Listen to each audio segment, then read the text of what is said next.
পাকিস্তানের সাবেক প্রধানমন্ত্রী ইমরান খানকে মুক্তি দিতে 2 সপ্তাহ সময় বেঁধে দিয়েছে তার দল তেহরিক-ই-ইনসাফ পিটিআই। রাজধানী ইসলামাবাদে তার মুক্তির দাবিতে বিক্ষোভ সমাবেশ করেছেন ইমরান সমর্থকরা।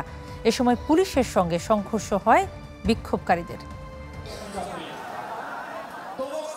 অবশেষে ইমরান খানের কারামুক্তির দাবিতে প্রতিবাদ সমাবেশ করতে পেরেছে তেহরিক-ই-ইনসাফ।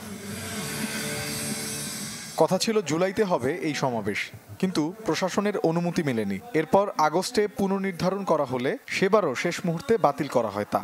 রোববার অনুমতি পাওয়ার পর হাজার হাজার ইমরান সমর্থক বিক্ষোভ করেছেন রাজধানী ইসলামাবাদে। স্লোগান দেন ইমরান খানের দ্রুত মুক্তির।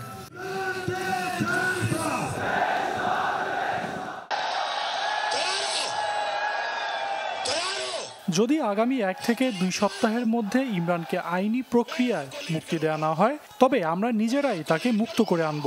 আমাদের পিছু হটার কোনো সুযোগ নেই। সমাবেশে আইনের শাসন ও সংবিধানের আধিপত্য প্রতিষ্ঠার পাশাপাশি ইমরানকে মুক্ত করার বিষয়ে দৃঢ় মনোবল ব্যক্ত করেন দলটির নেতারা। আমরা ইমরান খানের নির্দেশনা অনুসরণ করব। খুব শীঘ্রই তিনি মুক্তি পাবেন। উপস্থিত জনতা সাক্ষী, পুরো দেশ ইমরান খানের সাথে আছে। ইমরানের কারামুক্তির দাবিতে এই সমাবেশে পুলিশের সাথে সংঘর্ষে জড়ায় তেহরিক-ই-ইনসাফের কর্মীরা। নির্ধারিত সময়ের মধ্যে সমাবেশ শেষ না করায় পুলিশের লাঠিপেটা ও কাঁদানে গ্যাসে আহত হন বেশ কয়েকজন। সংসদে অনাস্থা ভোটে প্রধানমন্ত্রিত্ব হারান ইমরান খান।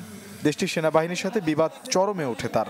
ইমরানের দাবি, পাকিস্তানি জেনারেলরা রাজনৈতিক উদ্দেশ্য প্রণোদিতভাবে মামলায় জড়িয়ে কারাগারে রেখেছে তাকে। মোর্শেদ শোভন, চ্যানেল 24।